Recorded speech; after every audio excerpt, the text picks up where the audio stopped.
Praise the Lord everyone, God bless you all. परमेश्वर आपको बहुत सारी बरकतें और बहुत सारी आशीषें मसीह में दे चुके हैं, क्योंकि परमेश्वर के वचन में लिखा है कि उसने मसीह में सब प्रकार की आत्मिक आशीषें आपको दी हैं। ये परमेश्वर का वचन इफिसियों में लिखा है। तो उसने आपको सारी आशीषें मसीह में दे दी है कलीसिया, है ना। तो हम परमेश्वर का धन्यवाद करते हैं यीशु मसीह के नाम से कि सच में परमेश्वर ने आप सबको क्या दिए मसीह में।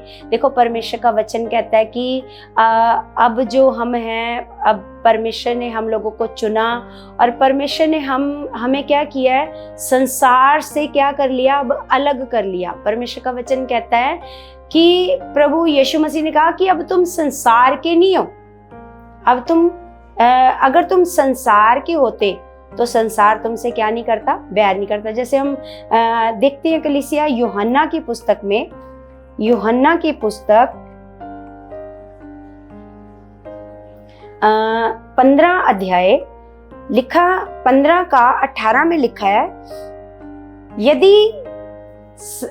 यदि संसार तुमसे बैर रखता है तो तुम जानते हो कि उसने तुमसे पहले मुझसे बैर रखा, है ना।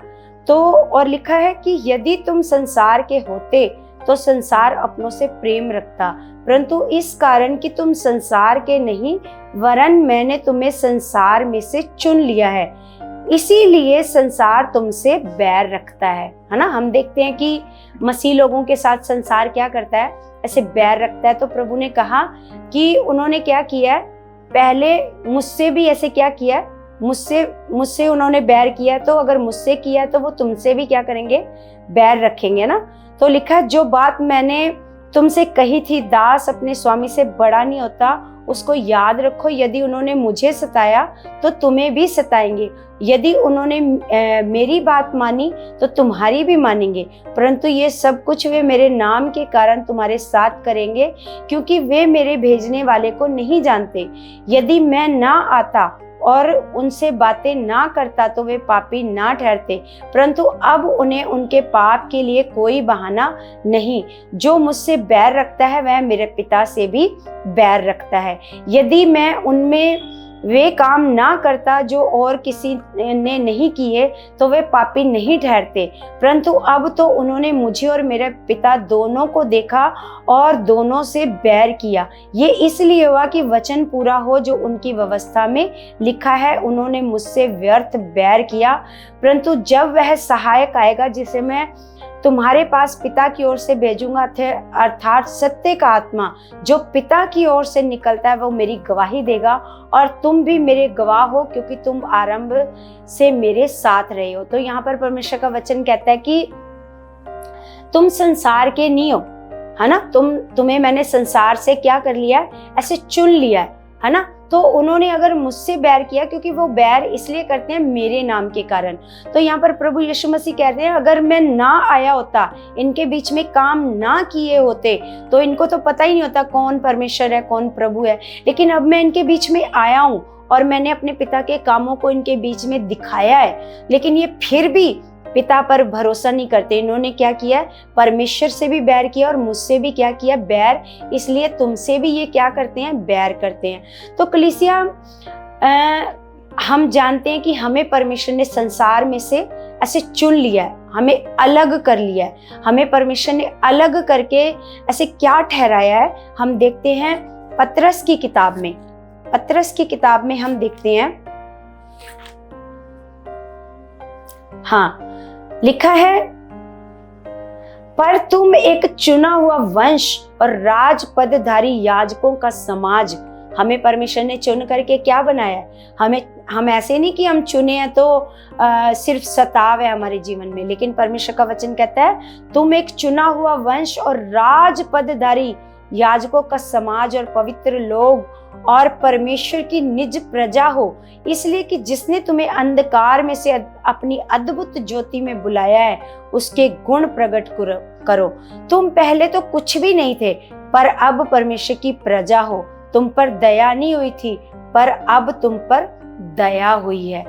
तो हम देखते हैं कि परमेश्वर का वचन कहता है कि जब परमेश्वर ने हम लोगों को चुन लिया तो परमेश्वर ने हमें क्या बनाया, एक चुना हुआ वंश, और लिखा राजपदधारी। जैसे राजपदधारी कैसे होते हैं, जैसे बड़े बड़े ओहदे पर जो लोग होते हैं, राजपदधारी, याजकों का समाज, है ना। और लिखा है और पवित्र, परमेश्वर की निज प्रजा, परमेश्वर की अपने लोग, परमेश्वर की निज प्रजा और पवित्र लोग, ऐसे परमेश्वर ने हम लोगों को ऐसे बुलाया है कि तो हमें अंधकार में से परमेश्वर ने इसलिए बुलाया कि हम परमेश्वर की ज्योति को क्या करें, ऐसे प्रकट करें।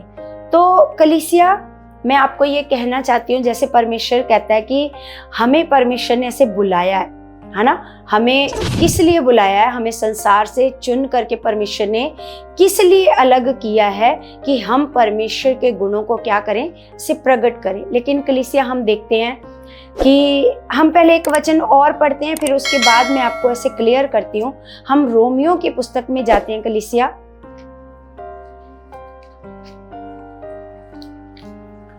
रोमियो की पुस्तक 12 अध्याय और 12 का हम पढ़ते हैं 2। तो 12 का 2 में लिखा है, इस संसार के सदृश ना बनो, परंतु तुम्हारे मन के नए हो जाने से तुम्हारा चाल चलन भी बदलता जाए, जिससे तुम परमेश्वर की भली और भावती और सिद्ध इच्छा अनुभव से मालूम करते रहो। तो सच में कलीसिया, यहाँ पर परमेश्वर का वचन कह रहा है कि इस संसार के सदृश, सदृश का मतलब होता है जैसा संसार है, जैसा संसार कर रहा है ऐसा तुम ना करो, ऐसे तुम ना बनो, है ना। बल्कि क्या हो जाओ, जैसे परमेश्वर ने हम लोगों को ऐसे चुनकर जो बनाया है, लिखा ज्योति बनाया, परमेश्वर ने हम लोगों को खास प्रजा बनाया है ना, पवित्र याजकों का समाज बनाया, अपनी परमेश्वर ने अपनी निज प्रजा हमें बनाया है। तो हमें परमेश्वर ने जो चीज बनाया उसको देखो। परमेश्वर कहता है मैंने तुम्हें इसलिए चुना है कि तुम मेरे गुणों को क्या करो, प्रकट करो। लेकिन कलीसिया, जो बात आज मैं आपसे ऐसे शेयर करना चाहती हूँ वो ये है कि जैसे मसीह में लोग हैं, मसीह में होकर भी लोग क्या करते हैं, जो संसार के रीति रिवाज हैं, जो संसार के त्योहार हैं, वो परमेश्वर के लोग भी वैसा करते हैं। वो भूल जाते हैं कि हमें परमेश्वर ने क्या बनाया, हमें संसार से परमेश्वर ने चुनकर हमें क्या बनाया है। जैसे हम देखते हैं कि कुछ ही दिनों में ऐसे जो त्योहार आएगा, जो रक्षाबंधन का त्योहार आएगा, तो जो अन्य जाति लोग हैं वो तो मनाएंगे क्योंकि उनका वो त्योहार है। तो लेकिन ये मसीह लोगों का त्योहार नहीं है, ये मसीह लोगों के लिए नहीं है। इसलिए परमेश्वर का वचन कहता है कि तुम संसार के सदृश ना बनो। जो संसार करता है तो देखा देखी वो काम मत करो। अगर हम देखा देखी, संसार के देखा देखी वो काम करते हैं तो हम परमेश्वर की नजर में क्या बनते हैं, ऐसे दोषी ठहरते हैं कलीसिया, है ना। क्योंकि हम नहीं जानते, देखो एक जो त्योहार अन्य जाति लोग मनाते हैं, जो परमेश्वर से दूर हैं, परमेश्वर को नहीं जानते, तो वो क्या करते हैं, मतलब एक धागा बांधते हैं और ये विश्वास करते हैं कि ये जो धागा है ये मेरे भाई की क्या करेगा, ऐसे रक्षा करेगा। आप सोच के देखो कलीसिया कि रक्षा करने वाला कौन है, रक्षा करने वाला कौन है, परमेश्वर है। एक धागा तो कभी भी रक्षा नहीं कर सकता, लेकिन धागा कैसे रक्षा कर सकता है। लेकिन लोग कर रहे हैं, तो मसीह लोग भी कर रहे हैं। लेकिन मसीह लोगों को ये ज्ञान, ये समझ होनी चाहिए कि हमें परमेश्वर ने संसार से चुनकर के क्या बनाया है। हमें बहुत ऊंचा स्थान दिया है परमेश्वर ने, हमें निज प्रजा बनाया है परमेश्वर ने, खास लोग बनाया है परमेश्वर ने। हमें अब संसार के सदृश नहीं बनना। हमारे मन के नए हो जाने से, परमेश्वर कहता है मन के नए हो जाने से तुम्हारा चाल चलन क्या हो जाए, बदल जाए, है ना। तो सच में ये परमेश्वर चाहता है कि हमारा चाल चलन क्या हो जाए, ऐसे बदल जाए। हम वो कार्य करें जो हमारा परमेश्वर हमें आज्ञा देता है ना। तो मैं आपसे ये कहना चाहती हूँ कलीसिया कि ये जो त्योहार है ये मसीह लोगों के लिए नहीं है, और मसीह लोग इस पर विश्वास ना करें। कई लोग, जैसे कई बहनें प्रभु में आ जाती हैं लेकिन उनका परिवार या उनका मायका परिवार प्रभु में नहीं होता, तो वो ये सोचती हैं कि मेरा भाई नाराज हो जाएगा, है ना, या मेरा परिवार नाराज हो जाएगा, वो मुझसे बात नहीं करेंगे। लेकिन वो क्या करते हैं कि वो परमेश्वर की आज्ञाओं को तोड़ना पसंद करते हैं, परमेश्वर को के साथ वफादारी से चलना नहीं चाहते, लेकिन वो क्या करते हैं, वो मनुष्यों की चिंता करते हैं, वो मनुष्यों की परवाह करते हैं। लेकिन परमेश्वर कहता है कि देखो, अगर परमेश्वर की इच्छा है तो कभी कोई भी रिश्तेदार आपसे नाराज नहीं होगा, क्योंकि एक प्रेम है जो आपके रिश्ते को, एक धागा नहीं कलीसिया, एक धागा नहीं जो आपके रिश्ते को मजबूत करता है, आपके रिश्ते को मजबूत करता है आपका प्रेम। अगर सच में भाई बहन के अंदर एक सच्चा प्रेम है तो एक धागा मायने नहीं रखता। आप सोच के देखो, अगर सच में उनके अंदर एक सच्चा प्रेम है, अगर भाई बहन सच में एक सच्चा प्रेम करते हैं, तो ये जो धागा है उनके बीच में, ये उनके प्रेम में रुकावट नहीं ला सकता। उनका प्रेम हमेशा के लिए बना रहेगा। और जो मसीह में प्रेम होता है वो सच में और भी अच्छा होता है, और भी गहरा होता है। अगर आप मसीह में होकर प्रेम करोगे, अगर आप अपने भाई को ऐसे खुल करके कहोगे कि भाई मैं प्रभु में हूँ और मैं प्रभु में चलती हूँ, और मेरे परमेश्वर का वचन मुझे ये आज्ञा नहीं देता कि मैं उस त्योहार को मनाऊं, है ना। तो अगर सच में आप परमेश्वर को प्रेम करते हो, यही परमेश्वर ने कहा है, यीशु मसीह ने कहा है, यदि तुम मुझे प्रेम करते हो तो मेरी आज्ञाओं को मानोगे। तो अगर आप सच में अपने परमेश्वर पिता को प्रेम करते हो तो आप प्रेम के साथ अपने भाई को, अपने परिवार को क्या करोगे, जीत लोगे, उन्हें समझाओगे कि नहीं देख भाई, तू क्या चाहता है कि मैं इस त्योहार को मनाकर क्या मैं अपने ऊपर श्राप लेकर के आऊं, क्या मैं अपने पिता के मन को शोकित करूं, है ना, दुखी करूं। तो आप प्रेम से भी उनको समझा सकते हो। तो सच में मैं तो ये विश्वास करती हूँ कि जितने प्रभु के लोग हैं, जितने मसीह लोग हैं, तो उनको कैसे चलना चाहिए, उनको परमेश्वर के अनुसार चलना चाहिए, ना कि संसार के अनुसार चलना चाहिए, है ना। हमें परमेश्वर का वचन गाइड करता है।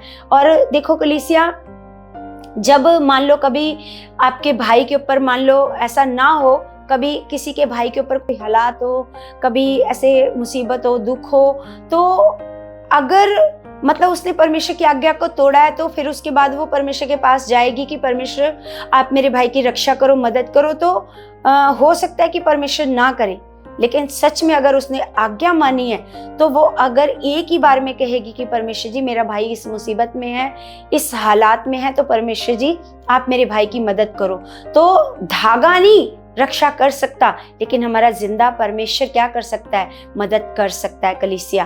तो इसलिए मसीह बहनों से मेरा खास निवेदन है कि वो परमेश्वर की आज्ञाओं में चलें, और संसार के देखा देखी वो भी संसार के जैसे ऐसे ना चले, वो परमेश्वर की आज्ञाओं में चलें। अगर आप आज सच में आपके अंदर मसीह का प्रेम काम करता है, तो सच में ये मैं आपको वचनों से भी बता रही हूँ, परमेश्वर का वचन कहता है कि अब तुम संसार के नहीं हो, मैंने तुम्हें संसार में से क्या कर लिया है, मैंने तुम्हें संसार में से चुन लिया है, अलग कर लिया है, अलग करके तुम्हें अपनी खास प्रजा बनाया है ना, अपनी निज प्रजा बनाया है।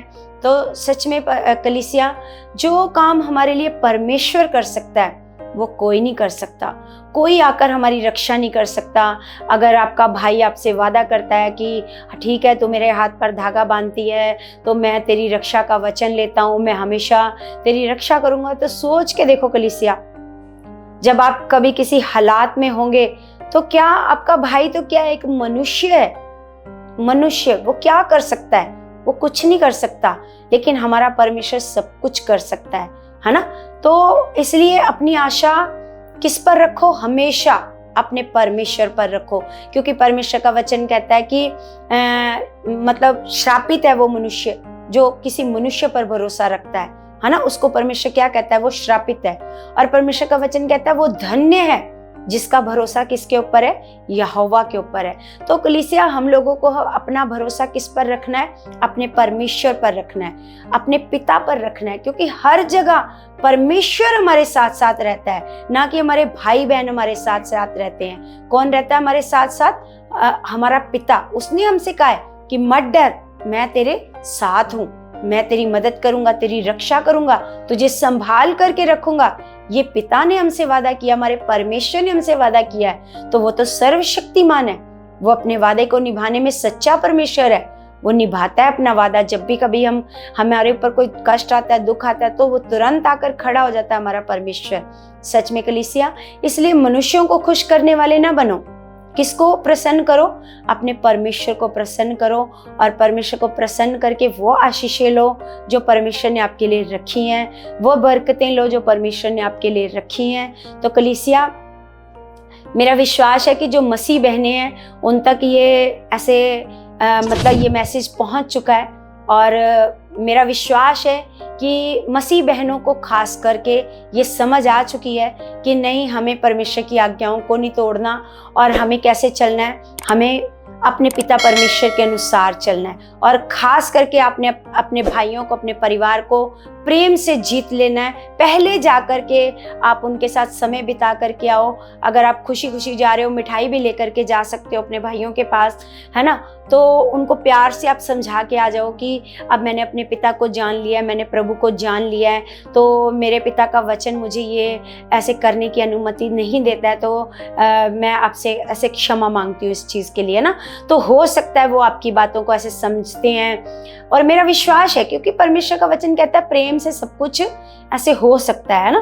तो आप जितनी मसीह बहनें हैं, आप आगे से आगे भी और आगे मसीह बहनों तक इस मैसेज को आप पहुंचाओ, है ना। आगे से आगे लोगों को बताओ इस मैसेज को, ताकि मसीह जो लोग हैं वो कभी भी परमेश्वर की आज्ञाओं से ना दाएं मुड़े ना बाएं मुड़े, परमेश्वर के साथ बिल्कुल खराई से और वफादारी से चलते रहें। और कलीसिया, मेरा विश्वास है कि इस मैसेज के द्वारा आपको बहुत सारी समझ आई है परमेश्वर के वचनों की, और ये मैसेज आपके जीवन में बहुत सारे फलों को ला चुका है यीशु मसीह के नाम से।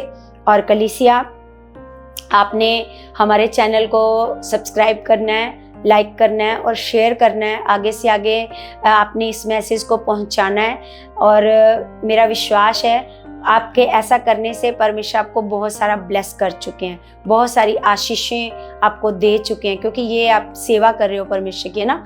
तो परमेश्वर आपको बहुत सारा ब्लेस कर चुके हैं। और आज हम प्रार्थना करते हैं सबके लिए। सर्वशक्तिमान खुदा, मैं आपका धन्यवाद करती हूँ। मेरे जीवित परमेश्वर, आप महान और सर्वशक्तिमान खुदा हो। मेरे पिता परमेश्वर जी, आप दयालु और करुणामय परमेश्वर हो खुदावन। सच में पिता, आपने हम पर दया की कि आपने हमें अंधकार में से आपने हमें चुन लिया परमेश्वर, और सच में परमेश्वर आपने हमें अपनी खास प्रजा परमेश्वर पवित्र लोग बनाया है। मेरे पिता परमेश्वर, आपकी इस दया के लिए, आपके प्रेम के लिए परमेश्वर हम आपका धन्यवाद करते हैं पिता। और परमेश्वर, हम आपसे विनती करते हैं कि हम आपके गुणों को प्रकट करने वाले बन चुके हैं। मेरे परमेश्वर जी, आपने अपने बच्चों को ऐसा बना दिया पिता, ये खराई से चलने वाले, वफादारी से चलने वाले आपके बच्चे बन चुके हैं। मेरे परमेश्वर जी, परमेश्वर, ये कभी भी आपके आज्ञाओं से न दाएं न बाएं मुड़े परमेश्वर, हमेशा आपकी आज्ञाओं पर चलते रहे परमेश्वर, वफादारी के साथ। मेरे खुदा परमेश्वर, ये और आप में बढ़ते जाएं परमेश्वर, और ब्लेस होते जाएं खुदा। मेरा विश्वास है खुदा, आपका कोई भी बच्चा परमेश्वर सेम ना रहे इस प्रार्थना को सुनने के बाद खुदावंद, वो आशीष की ओर बढ़ते जाए मेरे खुदावंद, और पवित्र आत्मा उनके जीवन में कार्य करता जाए मेरे खुदावंद। और मेरा विश्वास है खुदा, आपने मेरी प्रार्थनाओं का उत्तर दे दिया है, और हम सारी प्रार्थनाओं को आपके प्यारे बेटे यीशु मसीह के नाम से मांगते हैं। आमीन, आमीन। सबको जय मसीह की।